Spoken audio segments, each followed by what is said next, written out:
Hello बच्चों। चलिए प्रश्न को पढ़ते हैं। सिद्ध कीजिए कि -1 प्लस आयोटा वर्गमूल 3 बटा 2 पूरे की घात 3 एक धन पूर्णांक है। ये हमें सिद्ध करना है। प्रश्न को हल करेंगे, परंतु उसके पहले हम मुख्य अवधारणा लिखेंगे। तो लिख लेते हैं मुख्य अवधारणा। मुख्य अवधारणा में हम प्रश्न से संबंधित आयोटा के गुणधर्मों को लिखेंगे, जो आपको पता होना चाहिए। सबसे पहले हमें याद है कि आयोटा जो होता है वो वर्गमूल -1 के बराबर होता है। दूसरी बात, यदि हम आयोटा का वर्ग करते हैं तो ये -1 के बराबर होता है। यदि आयोटा की घात 3 की बात की जाए तो ये माइनस आयोटा के बराबर होता है। और यदि आयोटा की घात 4 हो तो ये सदैव 1 के बराबर होता है। तो ये सब हमने यहाँ लिख दिया है। अब चलते हैं प्रश्न की ओर। तो यहाँ से हम इस प्रश्न को हल करेंगे। हमें बताना है कि ये एक धन पूर्णांक है, अर्थात हमें इसका मान ज्ञात करना है। तो ये है हमारे पास -1 प्लस आयोटा वर्गमूल 3 बटा 2 और पूरे की घात कितनी है, 3। यदि इसकी बात करें तो देखो 1/2 की घात 3, ये तो 1/8 हो जाएगा। और इसे मैं लिख सकता हूँ आयोटा वर्गमूल 3 और -1, और इसकी घात कितनी हो जाएगी, 3। अब हम इसको a - b की घात 3 के सूत्र से खोल लेते हैं। सूत्र याद नहीं हो तो मैं सूत्र आपको लिख देता हूँ।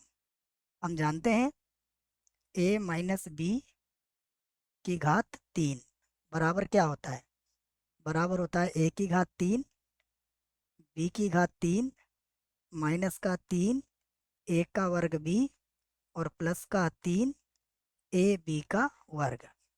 यह सूत्र मैंने आपके लिए यहाँ लिख दिया है। इसी सूत्र का प्रयोग हम करने वाले हैं। तो यहाँ से इसको लगा लेते हैं बराबर। सबसे पहले 1/8 तो वैसा ही लिखेंगे जैसा है, और इसे a की घात 3, अर्थात ये हो जाएगा आयोटा की घात 3, उसके बाद वर्गमूल 3 की घात 3। ठीक है, या मैं एक साथ लिख देता हूँ इसको, फिर एक साथ ही हल कर लेंगे इसको। लिख लेते हैं पहले आयोटा वर्गमूल 3 और इसकी घातांक कितनी है, 3 है। फिर -1 की घात 3 तो एक ही होता है, इसकी तो आवश्यकता ही नहीं है।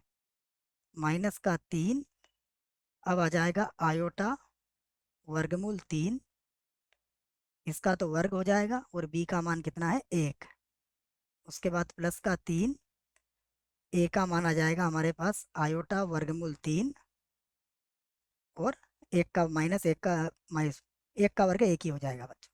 चाहो तो लिख सकते हो, क्योंकि सूत्र लगाएंगे तो यहाँ पर b का मान क्या है, 1 के बराबर है। ठीक है, फिर से लिखते हैं 1/8। और यहाँ पर देखें तो आयोटा की घात 3 किसके बराबर होता है, देखिए माइनस आयोटा के। तो ये हो जाएगा माइनस का आयोटा। और वर्गमूल 3 को जब 3 बार गुणा करेंगे तो ये हो जाएगा 3 वर्गमूल 3, 3 वर्गमूल 3 के बराबर। उसके बाद है -1, अगर इसको हल करेंगे तो यहाँ होगा -3। आयोटा का वर्ग क्या होता है, -1।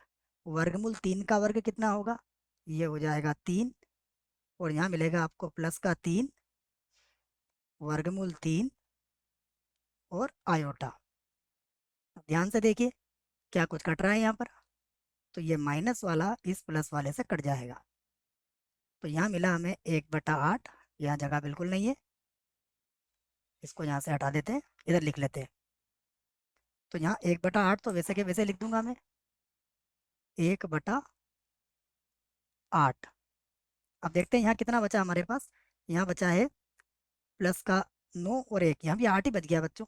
ठीक है, माइनस माइनस प्लस हो जाएगा तो 9 में से 1 गया 8, यहाँ तो 8 बचा है। तो 8 से 8 तो कट जाएगा, अर्थात ये तो 1 बचेगा। और एक क्या है, जो जो धन पूर्णांक है, जो धन पूर्णांक है। तो देखो हमें यही तो सिद्ध करना था कि ये एक धन पूर्णांक है। तो यहाँ पर लिख दिया हमने, अतः अतः हम इस बात को अच्छे से लिख लेते हैं। क्या लिखेंगे, अतः -1 प्लस आयोटा वर्गमूल 3/2 और पूरे की घात कितनी है? पूरे की घात है 3, एक धन पूर्णांक है, एक धन, ठीक है, ये कहा गया ना, एक धन पूर्णांक है, धन पूर्णांक है, ये हम लिख सकते हैं यहाँ पर, सिद्ध हुआ।